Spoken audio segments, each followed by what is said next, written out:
Hello, Void. I have started on a collection of side quests to regain my muchness, using a spinner wheel to decide which creative quest to do next. As my first task, I got baking. So let's make something edible.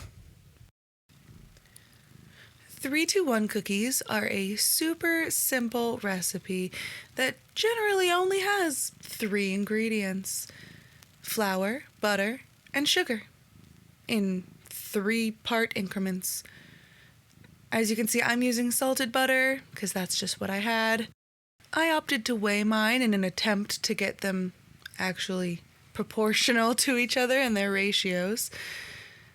I had about 4 ounces of butter, which means I need 2 ounces of sugar and 6 ounces of flour.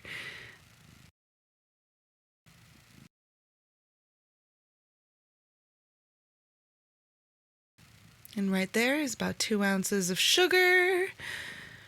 Why am I still adding sugar? A little over 2 ounces of sugar, but that's all right. A little extra sweetness never hurt anybody. Now I need 6 ounces of flour. I'm using all-purpose flour.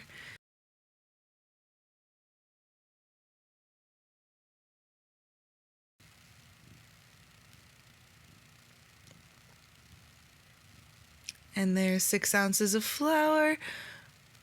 Stop adding flour. Stop adding flour.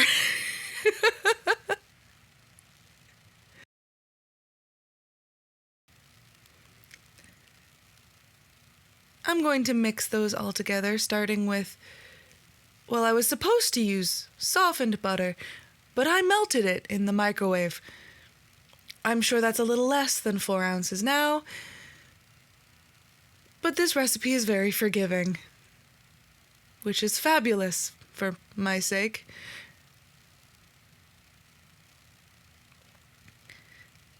In an attempt to make the butter all one consistency, I'm mixing it together before adding my sugar, making a lovely sugared butter. It's not perfect, but this project is regaining my muchness and reclaiming my joy, so perfection wasn't really the plan. I'm adding about half the flour at first, just so it hopefully doesn't fly all over the counter and make a giant mess. And it's starting to look like a dough before adding the rest of my flour in. Trying not to pay attention to how much of it is sticking to the back of the spoon. You know how I said I was trying not to make a mess? Of course there's flour on the counter. Of course there is. It was around this point that I realized the extra flour and lost butter made for a very dry, crumbly sort of texture instead of the sticking together dough that I was hoping for. And that's when my 3-2-1 cookies became 3-2-1 plus cookies. As my brain said, you know what fixes dryness? An egg. I can't say it didn't work, but I also can't say that it worked well. If you're going to add an egg to this recipe, I recommend adding it earlier than this stage to get it fully combined. It was around this point that I realized mixing with a spoon was not working for me. And so we go in with our hands and form a gentle dough. Try not to mix it too hard at this stage or it will become very tough instead of crumbly and delicious.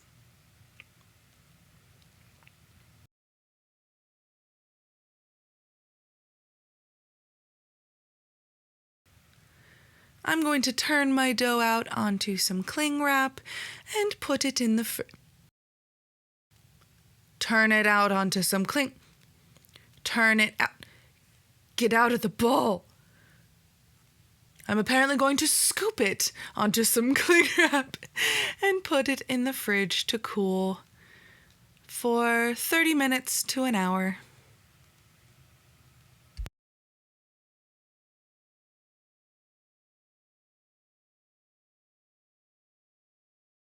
While my dough cools and chills, I'm going to clean up my mess.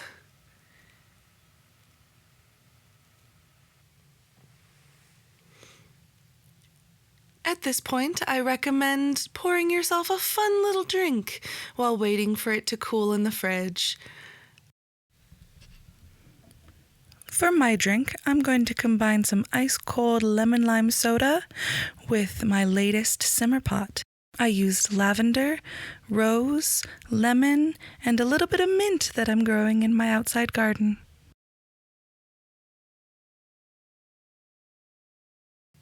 Once the dough has cooled in the fridge for your allotted amount of time, you're going to put some flour onto your counter that you just cleaned.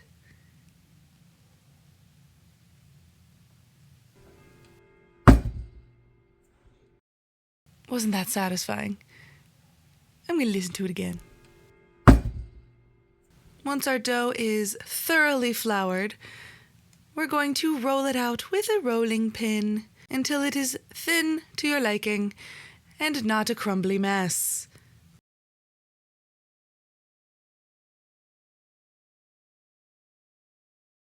I'm just using my fingers to push some of the cracks closer together. And it is at this point I realize that it is in fact sticking to the countertop. And so I pull out my trusty bench scraper.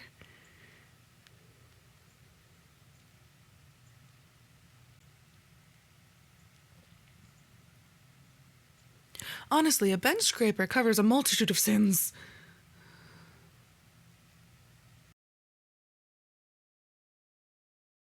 See?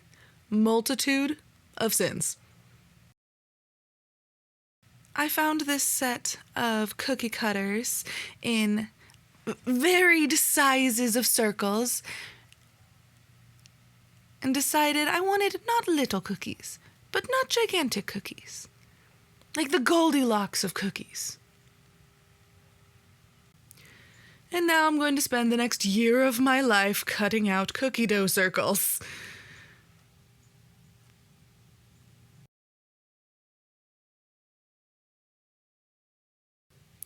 Back comes the bench scraper to save the day. I promise I get better at this. Off to the side, I have a baking sheet lined with parchment paper so that the cookies are ready to go into the oven that I have preheated to 350 degrees Fahrenheit. To be fair, I preheated it a little too early, so my house got quite a bit toasty.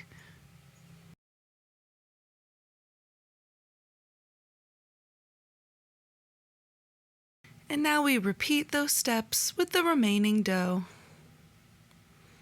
Flouring, rolling, cutting out, transferring, till all of our dough has been made into cookies.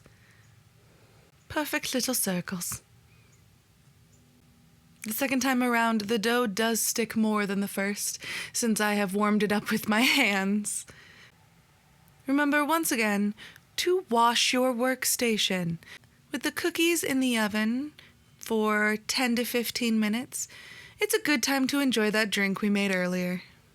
And there they are, golden and beautiful, 3-2-1 plus shortbread cookies. They are still hot on the tray. Impatience. Plate up your delicious cookies and enjoy with your summery beverage. Thank you for joining me on the first side quest of the Regaining Our Muchness. I hope to see you again next time. Goodbye, Void.